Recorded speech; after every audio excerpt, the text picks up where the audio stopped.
बातमी तिथे भाजपच्या बंडखोर उमेदवाराला कार्यकर्त्यांनी घरात कोंडून ठेवलं होतं।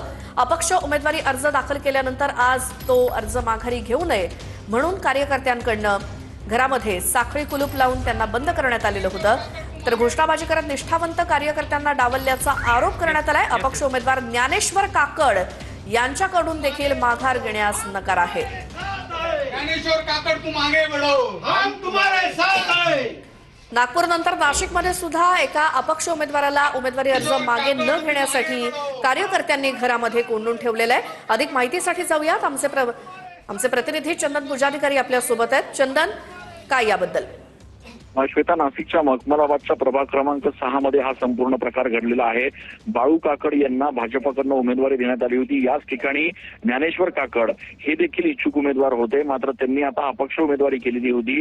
त्यांनी अपक्ष उमेदवारी केलेली असली तरी आज ते आपली उमेदवारी मागे घेण्यासाठी कार्यालयात जाणार होते, मात्र भाजपचे जे निष्ठावान कार्यकर्ते आहेत त्यांनी त्यांना या ठिकाणी थांबवलेलं आहे। एका घरामध्ये त्यांना कोंडलेलं आहे आणि कुठल्याही परिस्थितीत आपण उमेदवारी मागे घेऊ नये अशा पद्धतीचा जो एक प्रयत्न आहे तो कार्यकर्त्यांकडून केला जातोय। त्याच्यामुळे नाशिकमध्ये भाजपच्या निष्ठावान कार्यकर्त्यांना डावलून जे काही तिकीट देण्यात आले आहेत त्याच्या विरोधातला रोष जो आहे तो शहरामध्ये बघायला मिळतोय। श्वेता, बिलकुल चंदन, धन्यवाद या माहितीसाठी। आणखी एक मोठी बातमी, शिवसेना भवनात थोड्याच वेळात एक महत्त्वाची बैठक होतीये। प्रचाराची रणनीती आणि इतर बाबींवरती मार्गदर्शन केलं जाणार आहे। तसंच मनसे नेते अमित ठाकरे आज पहिल्यांदाच शिवसेना भवनात आलेत। आदित्य ठाकरे आणि अमित ठाकरे उमेदवारांना मार्गदर्शन करणार आहेत। दरम्यान या बैठकीआधी काही वेळापूर्वीच आदित्य ठाकरे हे शिवतीर्थवरती आले होते।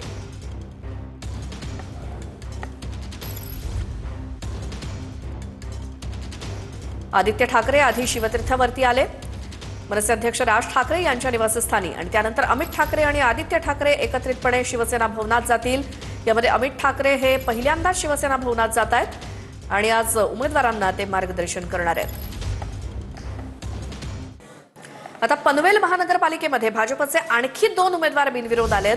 प्रभाग क्रमांक 19 मधनं भाजपच्या दर्शना भोईर बिनविरोध विजयी झालेत, तर प्रभाग क्रमांक 20 मधनं भाजपचे अजय बेहरा हे देखील बिनविरोध विजयी झालेत। आज दुपारी 3 वाजेपर्यंत गोड बातमी द्या असं रवींद्र चव्हाण यांनी सांगितलेलं होतं। रवींद्र चव्हाण यांनी आमदार प्रशांत ठाकूर यांना एक प्रकारे सूचक इशारा दिलाय। या निवडणुकीमध्ये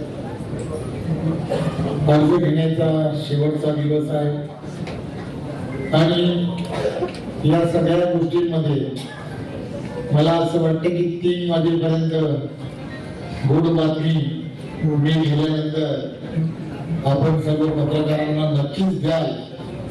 नितीनच्या जोडीला अजून काही जण बरोबर येतील याची मला